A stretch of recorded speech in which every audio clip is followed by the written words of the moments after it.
આપણને ગૌરવ થાય છે મોદી સાહેબનું, અમને બધાને, આપને બધાને ગૌરવ થવું જોઈએ.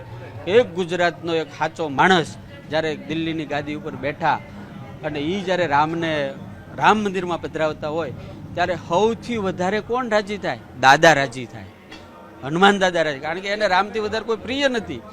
તો દાદાનું જેણે કામ કર્યું છે, ભગવાનનું જેણે કામ કર્યું છે, મારી તમામ જનતાને વિનંતી છે, વોટ દેવા જાજો જાજો ને જાજો.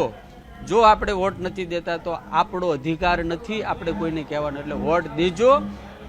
અને મારી એવી તમને સૌને વિનંતી છે, જેને રાષ્ટ્રનું આન બાન અને શાન અને માન વધાર્યું છે, જેણે સનાતન હિન્દુ ધર્મની ધજા ફહેરાવી છે અને જેને મંદિર અને ભગવાન પ્રત્યે આસ્થા છે, એવા વ્યક્તિને વોટ દેજો.